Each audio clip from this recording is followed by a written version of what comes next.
From Lagos, the nation's commercial capital, this is the News at 10. Live from Channels Television. Reporting tonight, Amarachi Ubani.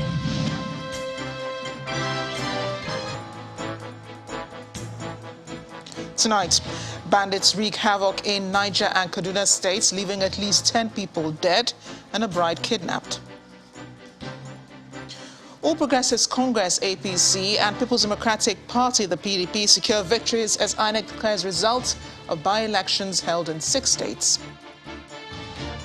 Senior lawyers blame superficial investigations as well as manipulations by litigants and lawyers for slow justice dispensation.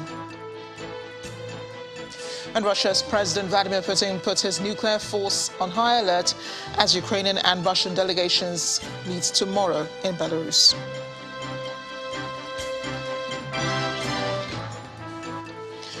Over 100 gunmen have invaded some communities in Lavon local government area of Niger State, killing 8 people and injuring several others. The attack lasted till Sunday. Has extended incidents were simultaneously recorded in Ekbako, Daruka, Ebo and Gogata, where gunmen rustled unspecified numbers of cattle. Witnesses also say that the gunmen invaded a wedding ceremony, kidnapping the bride and another girl, leaving adverse impacts on vehicles and other property. The Commissioner of Local Government and Internal Security in Niger State also confirmed the latest attacks, but claims not to have received a proper brief of the details of the incident.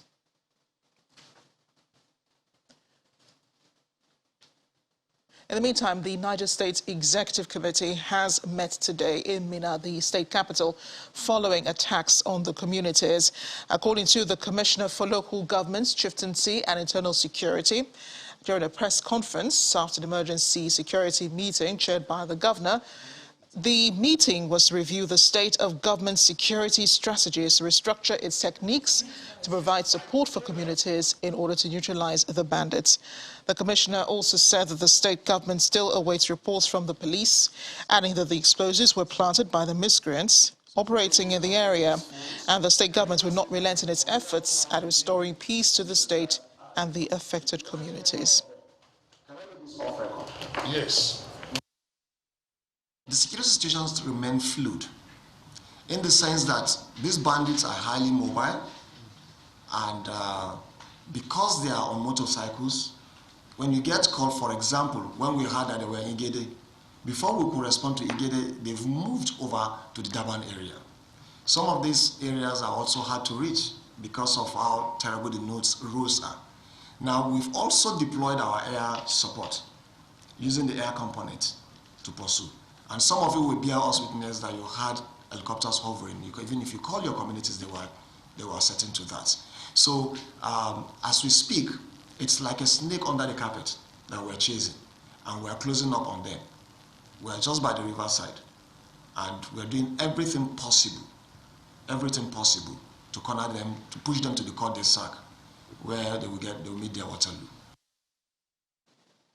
Staying with security, but this time in Kaduna State, suspected terrorists have killed no fewer than 10 persons following separate attacks in Beningwari local government area of the state. The terrorists also kidnapped an unspecified number of persons, mainly women, from the communities during the operation that lasted hours. Although the state and police authorities are yet to comment on the incident, a local security source told Channels Television that the bandits had earlier attacked some villages in neighboring Niger State, where they kidnapped some people. And while on their way back to the camp, passing through Beningwari, they were attacked by some local vigilante in villages along the routes in Randagi district of Beningwari. In retaliation, the bandits were set to return to the villages on Saturday morning and killed 10 people, including 6 local vigilante members and 4 villagers. Meanwhile, bandits also blocked the Kaduna-Beningwari road at about 10 in the morning on Saturday and attacked motorists, where a student and others sustained injuries. Electoral matters now. The Independent National Electoral Commission, INEC, has announced the by-election results that took place in the 4 states of Ondo, Cross River, Imo and Plateau. Our next report takes a look at how the different parties which participated in the exercise performed at the polls.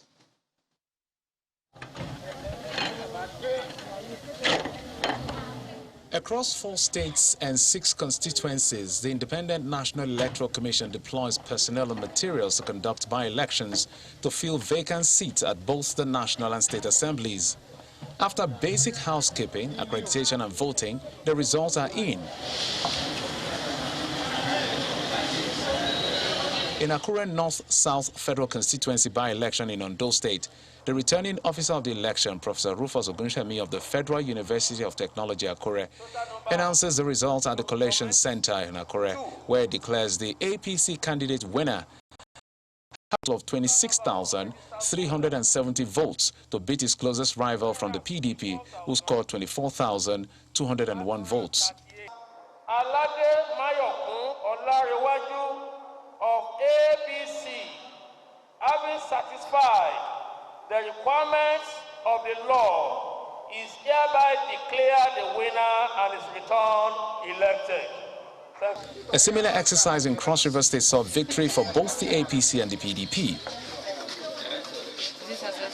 At the Ogoja Yala Federal Constituency, after votes were cast, INEC returning officer for the election declares the candidate of the APC winner after scoring 22,778 votes to beat his opponent of the PDP, who scored 20,590 votes at the by-election. Ngaji Jude Ogbeche of APC, having satisfied the requirements of the law, is hereby declared the winner and is returned elected. However, it is victory for the candidate of the PDP in Akwa-Uyo State constituency after polling 5,866 votes, defeating his closest opponent of the APC, who scored 5,363 votes. Edet Eken Ifyu of PDP,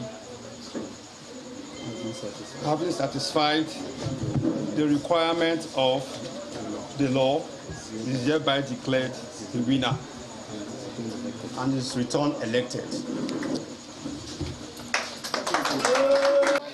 For the Ngokbala State constituency in Imo State, Mr. Blyden Amajoronwo of the APC is declared winner after he scored 9,248 votes to beat his closest rival, Emeka Nwachukwu of the People's Democratic Party, who scored 7,161 votes.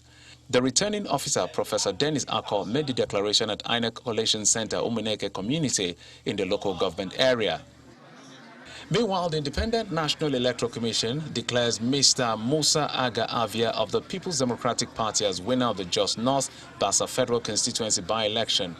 Announcing the results of the election, the returning officer declares that the winner scored a total of 40,343 votes, against his closest rival, Mohammed Gwani of the People's Redemption Party, who scored 37,757 votes, while the candidate of the All Progressives Congress, Mr. Abe Ako, scored 26,101 votes. INEC also declares the APC candidate, Mr. Ezra Dakop, winner in the Pangshin South State Constituency by-election. Mr. Dakop of the APC scored 6,328 votes. The by-elections comes hours after President Buhari signed the Electoral Act Amendment Bill into law, which is expected to shape future elections in the country. River State Governor Nyesom Wike has hailed the performance of the People's Democratic Party in the by-elections conducted in some federal and state constituencies in Nigeria. The Independent National Electoral Commission yesterday conducted elections to fill up vacant seats in the House of Representatives and State Houses of Assembly in Imo, Cross River, Ondo and Plateau. He also commended the efforts of the PDP in Cross River, Ondo and in Imo states, saying the party needs to be more united to cover more grounds, including winning the presidential election in 2023. When I came to speak to them about the peace, about the unity of the party, my happiness is that it has yielded, the effort has yielded fruit by winning the last by-election that was conducted yesterday in Plateau State. You see, like I told everybody, it's not about presidency, it's about how the party will be united and make impact, even for anybody to win that presidency. So what Jonah Jang and Husseini and their teams have done yesterday, I'm so impressed. And I thanked them. And I said, nothing can be that. Nothing. You see, when you work as a people, as a party, first of all, I've said party first, before any other thing, party first. The governor has ascribed comments by former Vice President Atiku Abubakar concerning the race for the presidential ticket of the PDP as unfortunate. Somebody sent me the video when there was Zeri Adamawa, the former Vice President and former presidential candidate of our party, listed one of our leaders in the country, former President Chief Olusegun Obasanjo. And when he came out, he was meant to have said he had always won the ticket or got the ticket of the party. I didn't believe he said so until when I watched it and then played it all over and I said, what I expected was that about what I've said that I'm hopeful. And if you say I'm hopeful that I will win, and I believe as a politician, you must give confidence to your supporters so that they can continue to move on. But I didn't expect him, frankly speaking, to make that kind of statement that he will always take the ticket of the party. That is too far. I'm going too far and taking the delegates for granted. Over in Imo State, the governor, Hope Uzodinma, has been reacting to the victory of the All Progressives Congress in the just concluded state constituency by-elections. Speaking to Government House correspondents today after Sunday service at Government House Chapel, Governor Hope Uzodinma said the victory of the APC in Imo State shows that the party is moving in an astronomical progression. He says leaders of the party will not relent in building the party through democratic ethics, while committing to delivering leadership and good governance to the people. You are all witnesses to the health of the party APC in Imo State. And you will agree with me that the party is growing from strength to strength in a very astronomical progression. And my belief is that as long as the government here continue to take care of the people and allow democracy to triumph, APC, which is the driving platform, will also be strong by extension. So what I'm saying is that we've done this by-election, we'll continue to build our party, we'll continue to build on democracy, and we'll continue to encourage our membership to be strong and committed. Why not losing sight of our responsibility to provide leadership and governance to the people? But the People's Democratic Party in Imo State rejected the results in the just concluded state by-elections, where the candidate, Blyden Amajorion, was declared winner of the election by INEC. During a press conference held at the party's secretariat in Owerri, the state capital, the chairman of the PDP, Charles Ugwu, said the party is calling for outright cancellation of the election due to irregularities and electoral manipulations perpetrated by the ruling All Progressives Congress during the election. In over 50 polling units out of the 193 polling units, electoral materials were forcefully carted with INEC and ad hoc staff taken to Sentiero Hotel along the Sambakwe Airport Road to thumbprint ballot papers and write results in favor of the APC. We therefore call on INEC, first, number one, to outrightly cancel the Saturday, February 26, 2022 by-election in Ngogbala. Two, we call on INEC to order an immediate recount of all the materials and votes and reconcile them with the BVAS data. We further call on INEC to direct its HOD operations to ensure the security and safety of all the materials and data deployed in the Ngogbala by-election to ensure a thorough recount, as any story of loss of material or destruction of materials will prove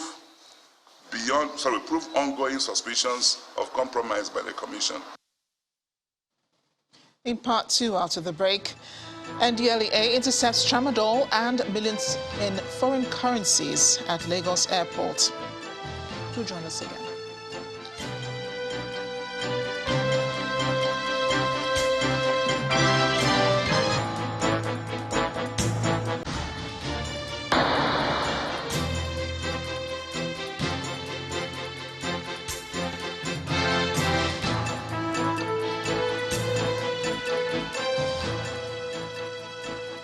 welcome back. If you just joined us, you're watching the news at 10 live on Channels Television Lagos. A reminder of our top stories. Bandits wreak havoc in Niger and Kaduna states, leaving at least 10 people dead and a bride kidnapped. The All Progressives Congress and the People's Democratic Party secure victories as INEC declares results of by-elections held in 6 states. Senior lawyers blame superficial investigations as well as manipulations by litigants and lawyers for slow justice dispensation. And Russia's President Vladimir Putin puts his nuclear force on high alert as Ukrainian and Russian delegations prepare to meet tomorrow in Belarus.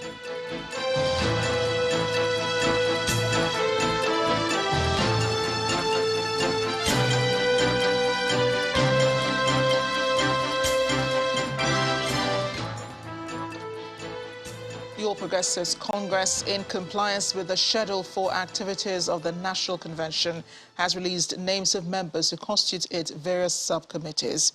Members appointed are Malam May Malabuni, Chairman of the Central Planning Committee, Abdullahi Gashua, Chairman of the Secretariat Committee, Governor Abdurazak Abdurrahman, Chairman, Screening Committee, Governor Hope Uzodimma, Chairman, Screening Appeal Committee, Governor Dakwa Abiodun as Chairman, Election Committee, and Governor Aminu Masari, Chairman of the Election Appeal Committee. The Attorney General of the Federation is the Chairman, Legal. Governor Bello Matawale, Governor David Umahi, Governor Samuel Along, Babajide Sanwo-Olu, Yahaya Bello, Senator Ovia Omaigege, Ahmed Wase, Governor Benayade, Inuwa Yahya, Badaru Abubakar, Jeffrey Nyama, Kashifu Inuwa, and Professor Bagama Zulum are in charge of accommodation, venue, transportation, media, security, accreditation, entertainment, medical, budget, finance, voter accreditation, and digital communication, respectively. The agreement between the state governors of the All Progressives Congress to zone the presidency from the north to the southern part of the country for the 2023 elections is a boost for inclusiveness and national unity. That's the view of the former interim national secretary of the APC, Alhaji Tijani Musa Tumsa. He told Channels Television's Ladi Akedulale on our current affairs program Newsnight that even though there might be some dissenting voices within the party, the majority would support the decision. He also described the shifts in dates for the party's national convention as a result of several challenges faced. The governors' meeting and the accord reached to shift all the offices that were held by the northern zone to the south and vice versa indicates the unity of purpose that the All Progressives Congress as a party has for the polity of Nigeria. Now, this makes everybody comfortable and makes everybody a participant in the project of the party. You see, political decisions are made based on what is good for the generality of the public. Now, there will always be dissenting voices in a situation like this, basically maybe for personal reasons or for other pecuniary reasons. But the decision to do that shift is basically to accommodate the entire country and to make people more comfortable with the leadership of the party. There will always be dissenting voices, but these are voices that will now find space to say what their dissent is.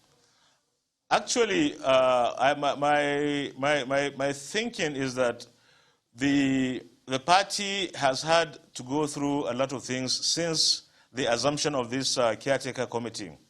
The issue of registration, state congresses, and also making the party ready for a convention that will now culminate on the in March. Now, that does not indicate a disarray. It indicates a focus of an idea to reposition the party and to make it the party of choice for Nigerians as a whole. You can watch the full interview with Alhaji Tumsa on Newsnight. It airs tomorrow, Monday, February 28th at 9 p.m. right here on Channels Television. At least 10 former governors are facing prosecution over alleged corruption while they were in office. They're part of several high-profile cases that have stalled in court for years now. The delay in prosecuting these high-profile cases is one of the parameters used in rating Nigeria in the latest Corruption Perception Index. In this next report, some lawyers suggest how anti-corruption agencies can be more effective in ensuring successful and timely prosecution of high-profile corruption cases. Many have asked why, after the fanfare that greets the commencement of such high-profile cases, such as that of a former National Security Advisor, Colonel Sambo Dasuki, former governors of Benue State, Gabriel Suswam, Adamawa State, Murtala Nyako, and its Imo State counterpart, Ikedio Hakim, very little is heard about these cases, which linger for many years. Major cases still going through the courts include one against a former Minister of Petroleum, Mrs. Desiani Alison Madueke, which has been deadlocked following failed efforts to have her extradited from the United Kingdom. This senior advocate of Nigeria, Jibrin Okutakpa, blames it on the parties, litigants, and lack of thorough investigation by anti-graft agencies. When it comes to cases in court, there are certain fundamentals that have led to what you are seeing in court. One, investigation may not be as thorough as it ought to be. And so most high-profile political cases get killed at an infancy, the investigatory stages, because of selfish political interests. Senior advocate Musibao Adetumbi also shares this school of thought. He believes inadequate facilities contribute to the delay in prosecuting cases. Point number one is that it's very difficult for us to assemble evidence. Go and look at our criminal cases, go and look at the law report. Usually we rely on confessional statement. And it's easy to get confessional statement because all you need to do is to torture the man. But in high-profile cases, you cannot torture them. You can't torture them. You can't torture a former governor. You can't torture a serving senator. It's not easy to do that. So torturing is out of it. Despite the challenges faced by the Nigerian judiciary, some, however, believe the judiciary has made progress in the dispensation of justice. One of them is another senior advocate, Audu Anuga. I believe that a little bit of progress has been made with regards to the speedy delivery of justice in the country. But having regards to the challenges that we've inherited, where we're coming from, the legacy challenges with respect to court rules and how justice delivery has been conducted, there definitely is a lot more work that needs to be done. He further calls for more manpower for anti-graft agencies. If you take it like on a statistical perspective, if you take a mean, if you take it through all the cases, even though with the increased volume, you find that the courts are actually resolving, a huge volume of cases more than they used to do.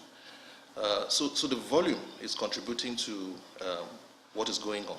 So one of the ways that we can improve the speedy dispensation of these criminal cases, one, would be to employ more practitioners within these new agencies that are coming up. If the various points raised by these senior lawyers are implemented, Nigeria's judiciary may well be on its way to quicker dispensation of justice. Still ahead on the news at 10, Russia's President Vladimir Putin puts his nuclear force on high alert as Ukrainian and Russian delegations meet tomorrow in Belarus. Please stay with us.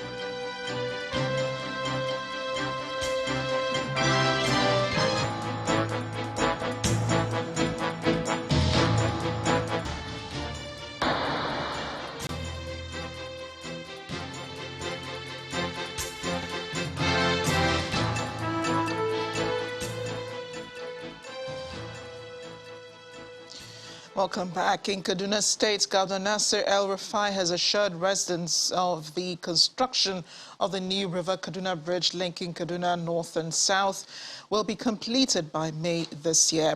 The bridge, which is being constructed from Barnawa in Kaduna State, Kaduna South local government area, to Kabala Constein in Kaduna North local government is expected to reduce heavy traffic in the metropolis and boost socio-economic activities among residents when completed. The first bridge on the River Kaduna, linking the southern and northern parts, was constructed and opened in 1957 by the administration of the Premier of the defunct northern region, Sir Ahmadu Bello.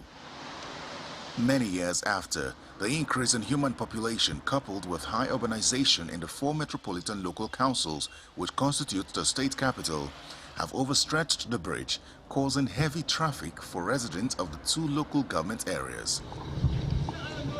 To tackle this problem, Kabala Constein is being linked to Baranawa through a 270-meter bridge which will connect Aliyu Makama Road. This new route will surely help to ease traffic within the metropolis. The construction of the River Kaduna Bridge is among the road components of the Kaduna Urban Renewal Project launched by Governor Nasir El-Rufai shortly after securing a second term in office in 2019. The bridge has a dual carriageway with adjoining roads and other components to cater for heavy-duty vehicles and also to mitigate flooding in nearby residential areas. We have introduced what we call drifts. It's a system of culverts. You can have culverts, under the embankments to provide for free flow of water from the upstream to the downstream. Describing the construction of the new bridge as one of the legacies of Governor Nasir El-Rufai, the managing director of Kaduna Roads Agency, Habiba Buhari, says the project will be ready by May 2022 and will boost socio-economic activities by the time it is open for use. The quality of work has been checked consistently by the consultants, and we also do have our own random checks. And then I think the quality is okay. And then you can see it. So they are already fast approaching their deadline, which I believe they can achieve because they should be working day and night by now. Once the bridge is completed, movement from the southern part of Kaduna metropolis to the city center will be shortened, and residents of the 2 areas cannot hide their excitement. We are very happy now. Any time you can go to Banawa, because me too have some of my friends here and my in-laws, they are there. So now I'm very happy that this bridge. According to Governor Nasir El-Rufai, the urban renewal program of his administration is to accelerate the urbanization of Kaduna City and major towns like Zaria and Kafanchan, where more than 2/3 of the population lives. And in Taraba State, Governor Darius Ishaku has vowed to prosecute and introduce corporal punishment for culprits involved in child trafficking, abuse and forced labor in the state. It follows a rating of the menace as endemic by the UNDP and a peaceful protest by some women and civil society organizations in the state through the office of Wife of the Governor. Child trafficking, forced labor and abuse are some of the most prevalent violations of human rights, often concealed in a culture of silence to avoid stigmatization and low self-esteem. In Taraba State, northeast Nigeria, the case is considered an endemic as some parents trade their children secretly for money, blaming poverty and in some cases insurgency. Worried by the unabating trend, these women and members of some civil society organizations are protesting against child trafficking in Taraba State, and they want the state government to give the matter more attention. It was disheartening to note that some parents gave out their children willingly to traffickers while others were forced. I want to request that you consider the training of our task force on human trafficking to empower them function optimally. We are also calling on community stakeholders, religious leaders, traditional and community leaders who are also present here with us to ensure that they sensitize their people in their places of worship, in their township meetings, in their association gatherings, to ensure that they give adequate protection and care to their children. The Taraba State government is aware of responding to the situation. The state government has rescued more than 80 children recently and vows to introduce more punitive measures against culprits. I want to see people being prosecuted. The people, if they are found, they should even do harm to them. They should break their legs to stop them from moving. I said this. We should introduce corporal punishments to violators. We should not take it lightly because that is not good enough. As victims of child trafficking grapple with stigmatization, it is expected that government will collaborate with more relevant agencies, especially security operatives, the judiciary and state houses of assembly, to come up with stiffer penalties to tackle this growing danger. Safeguarding and preventing access to classified information by unauthorized personnel, as well as improved professionalism in office management, are some of the steps taken by the Nigerian Army in waging the war against cyber attack on its classified documents. To guarantee safety of classified documents, the Chief of Army Staff, Lieutenant General Farouk Yahaya, has organized a training workshop for Nigerian Army clerks at the 3 Division of Nigerian Army, Maxwell Kobe Cantonment, Jos. Nigerian Army clerks, personnel from the Joint Task Force in the Northeast, as well as members of several security agencies, have gathered at the 3 Division of the Nigerian Army Maxwell Kobe Cantonment in Jos for capacity building training on office management and document security. Please be seated. For 4 days, these security operatives and staff of security agencies have been tutored on office management and document handling with the intention of ensuring the non-leakage of vital information which could jeopardize national security. Of the challenges we are facing in these operations include cyber attacks, and sometimes some rogue elements might want to have access to information, classified information that has to do with the military. This workshop will enable the clerks to be able to meet up with the standards of document security, office management, in order to protect our documents, our offices, to prevent the challenges we might face.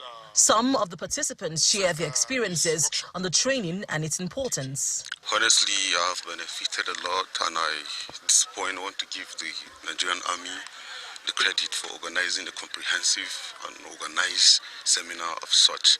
And I want to say I thank them, and I want to also call on other sister agencies to copy from the Nigerian Army to ensure that in their own various agencies and offices that they apply some, building the capacity of their clerks for credible performance and output.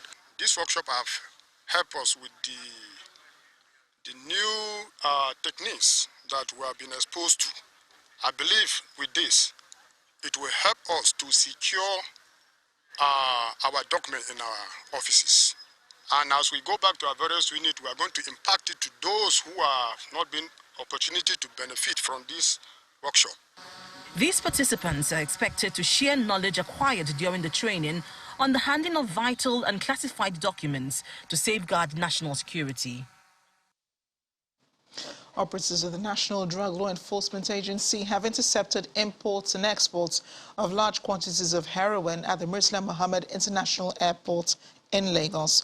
According to the NDLEA, at least 649,300 capsules of tramadol, 225 milligrams weighing 460.95 kilograms, and 809,850 euros are among consignments from Pakistan, Austria, and Italy, while large quantities of heroin and other illicit drugs were blocked from being exported to the United States, the United Kingdom, and to Canada. Additionally, a female passenger was arrested with 69,000 euros in cash concealed in her luggage 4 days after another lady was arrested with 740,000 euros in cash hidden in her luggage as well and undeclared upon her arrival. The NDLEA also recorded seizures from the Federal Capital Territory where 2 consignments containing 12 kilograms and 356 kilograms of cannabis, while a follow-up operation in Kaduna led to the arrest of the owner of the 365-kilogram package. And now to the arts. These Recent Times is a solo exhibition by Chinyere Akachukwu in Lagos. This lawyer and visual artist reveals the issues she's passionate about on her canvas, especially events that happened in the country from 2020. On Art Review tonight, we show you how she captures it in her works of art.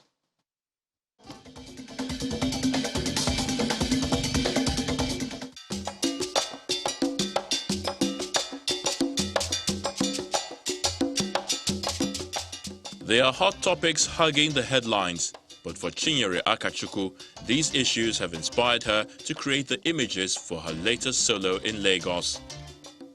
This exhibition is about historical documentation. It's not just about art alone as an aesthetics tool. It's meant to be something that in 20, 30 years you would look back at. And essentially the way the country is, people are happy, but some people have mixed feelings. And this exhibition was meant to capture that.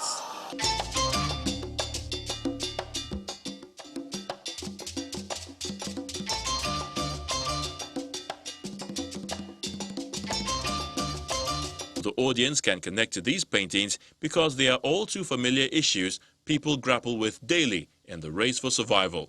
And they are glad the artist is using her talent to share this with the world. The artist is a lawyer by profession, so she's a self-taught artist.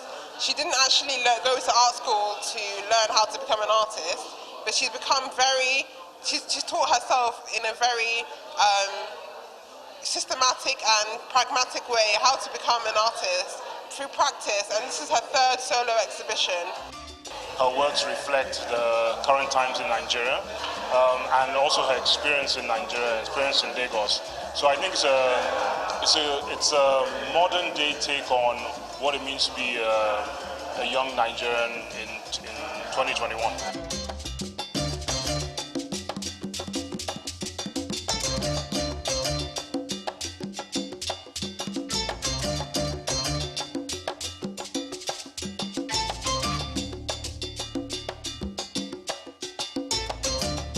How she's expressing a lot of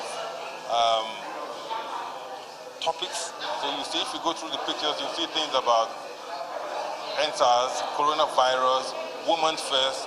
So this is, her expressing her views about the world in a visual style.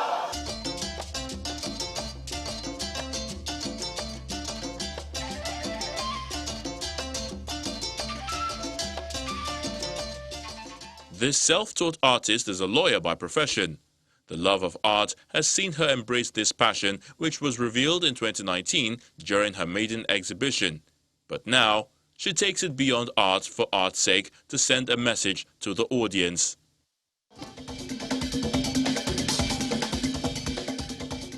Well, it's no secret that wherever West Africans find themselves, a first search for wherever they can get their local foods is paramount. While importation has met the need for many, a Nigerian couple in South Africa has gone a step further to grow the foods we are used to commercially. Deji and Ife Adeleke, both from Kwara State, say it has taken years of agricultural research, trials and error to get this far.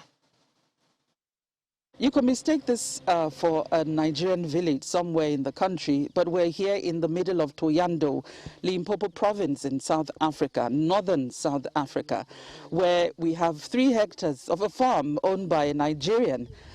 Here you have almost everything: yam, water leaf, jute leaves, aka ewedu, you have okra, you have bitter leaf.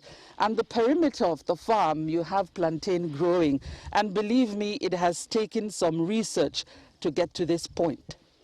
Deji and Ife Adeleke from Kwara State took up the challenge to grow Nigerian food crops, which have a growing demand in South Africa, not only from Nigerians, but from other Africans living in the country, including the locals. They seem to be succeeding where some have failed. About 5 years ago, we decided to also farm in South Africa. We started with vegetables, water leaf, ewedu, ugu, and all the likes to cater for the Nigerian market in South Africa. During COVID, we ventured into yam, and then we came here in Limpopo, got 3 hectares on this irrigation scheme, and we planted yam. And by God's grace, with a lot of research, with a lot of help, we were able to harvest our first set of yam in September. The response has been very overwhelming, yeah. We have people say, "Are you the farmer's wife? Are you the farmer? We want yam. The next harvest, can we book 10? Can we book 100?" You know, and yeah, it's been fantastic. Okay, here I am, trying my farming skills. All right, my first yam seed. It's not only here in Toyando, Limpopo, that the Adelekes are growing food, Nigerian food. We'll take you now to Pretoria, where they're also doing the same, among other products that they have on their order list. Here in their residence in Pretoria, the couple have created greenhouses to further their farming project. In the tunnels, you have water leaf, green, ugu, ewedu, and moringa, which they use to make their products, which include tea, soaps, conditioners, hair products, among others. There are also tunnels dedicated to yams and plantain. The plantain we eat here comes all the way from Ecuador. Ecuador is almost maybe 8,000 miles away from South Africa. And I mean, why should we in Africa be importing plantain all the way from Ecuador, when the countries even 2,000-3,000 miles away from us, DRC, Cameroon, even Malawi, there's plantain there is rotting away. We also want to get other African countries to try some of this food from West Africa. A lot of South Africans say it's wild. West African men, very strong, and so on and so forth. And we believe it's actually the food that we eat. We have more variety. We're going to also inculcate into the locals as well, to eat yam, to eat ugu, to eat water leaf, and all that we grow at the moment. Beyond food, some of the farm produce also feed the Adelekes beauty products section, where we were given a quick tour by Ife. Put in your hair, you cover it. September is the next big harvest, and we'll make sure we'll be back to hopefully fill our own sacks while telling the story. From Pretoria, South Africa, Betty Dibia, Channels Television News.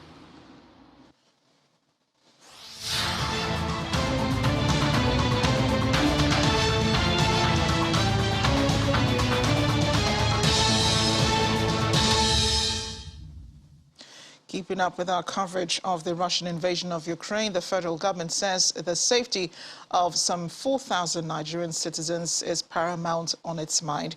It also says many from friendly nations are also stranded in Ukraine. A statement is one signed by Senior Special Assistant to the President on Media and Publicity, Garba Shehu. He says the government says it has evidence of Ukrainian police and security personnel refusing to allow Nigerians board buses and trains heading towards the Ukraine-Poland border, as well as Polish officials simply refusing Nigerian citizens entry into Poland. The statement asks those in official positions to recognize that all who flee a conflict situation have the same rights to safe passage under the UN Convention, and that the color of their passports or color of their skin should make no difference. The statement also says Nigeria is praying for those directly affected by the conflict and will support all and every diplomatic effort to bring the war to an end.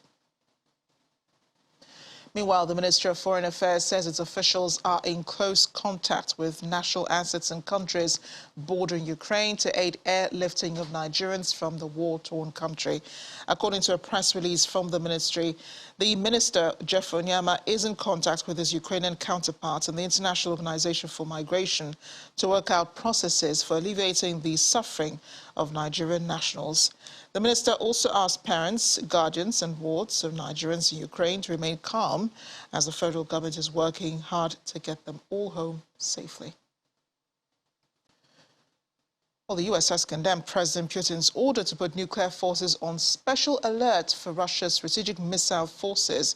The U.S. ambassador to the UN, Linda Thomas-Greenfield, said it means that President Putin is continuing to escalate the war in a manner that is totally unacceptable, and the U.S. have to continue to stem his actions in the strongest possible way.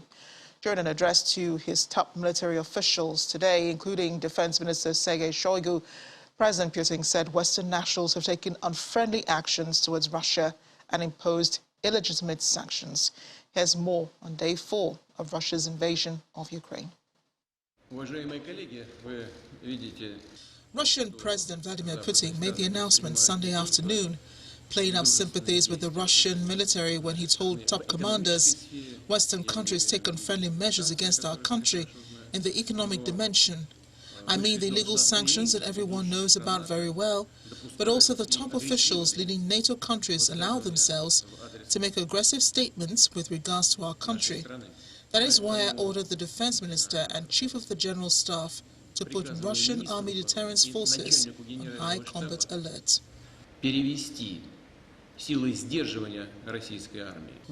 Ukraine's Foreign Minister Dmitry Kuleba called the move a calculated one, aimed at putting pressure at the start of talks, even as Russia dropped its preconditions for talks after suffering military setbacks, referring to President Volodymyr Zelensky's earlier announcement that Russia had agreed to talk at a venue on the Belarusian border near the Pripyat River, the first since Russia invaded Ukraine last week. He said Ukraine would not fall. It is obvious, I think everyone agrees now after this week, that the goal of Russia is to destroy Ukraine as a state, is to destroy Ukrainians as a nation. But we will not fall. We will not stop or get tired. This is people's war. It's not a war between one state and another. It's a war between President Putin and the people of Ukraine. In the meantime, EU Commission President Ursula von der Leyen says the EU will tighten sanctions on Russia, target Russian ally Belarus with measures, and fund weapons for Ukraine to help it defend itself against Russia's invasion. A first for the economic bloc. First, we are shutting down the EU airspace for Russians. We're proposing a prohibition on all Russian-owned, Russian-registered and Russian-controlled aircraft. These aircraft will no more be able to land in, take off, or overfly the territory of the European Union. This will apply to any plane, owned, chartered, or otherwise controlled by a Russian legal or natural person. So let me be very clear. Our airspace will be closed to every Russian plane, and that includes the private jets of oligarchs too. In a related development, British Petroleum has announced it will be exiting its shareholding in Russian oil giant Rosneft. The firm has been under pressure over its nearly 20% holding. UK Business Secretary Bernard Looney says Russia's attack is an act of aggression which is having tragic consequences across the region.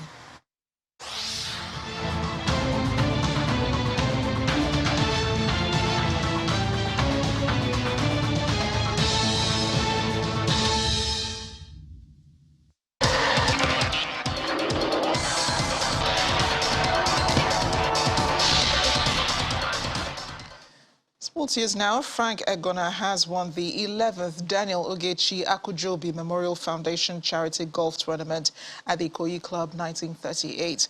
A golf event holds annually with every proceed going to health and educational programs for the less privileged, particularly children. The Daniel Ogechi Akujobi Memorial Foundation Charity Golf Tournament returns after a year break in 2021 owing to the COVID-19 pandemic.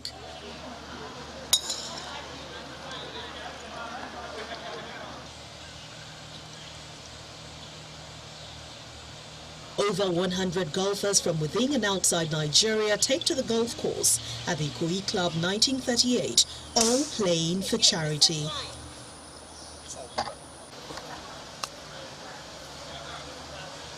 Interestingly, over 79,000 lives since the maiden edition in 2011 have been impacted from donations generated from the Dome Charity Golf Tournament, and this excites the organizers. Very encouraging with what people are saying about the foundation, and the beneficiaries are also coming up.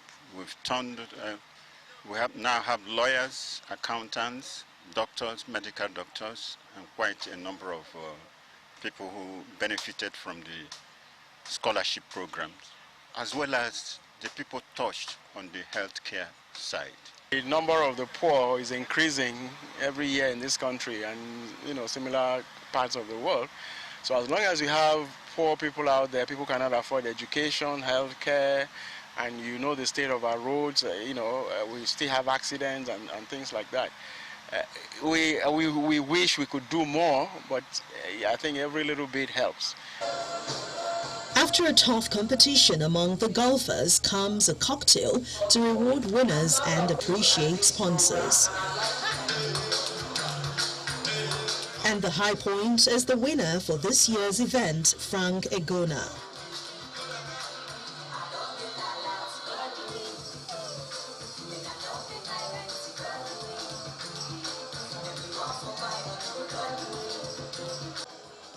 The Domf Golf event is in memory of Master Daniel Ogechi Akujobi, who died in 2005 at the age of 13 from injuries he sustained in a road accident on his way back to school.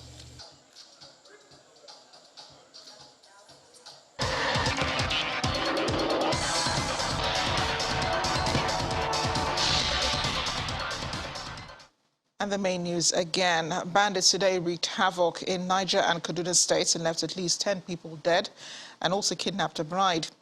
Also today, INEC declared results of by-elections held in 6 states where the All Progressives Congress and the People's Democratic Party both secured victories. Senior lawyers have blamed superficial investigations as well as manipulations by litigants and lawyers for the slowness of justice dispensation. Russia's President Vladimir Putin has put his nuclear force on high alert as Ukrainian and Russian delegations prepare to meet tomorrow in Belarus. That'll be all on News at 10 tonight. Thanks for watching. I'm Amarachi Ubani. Good night.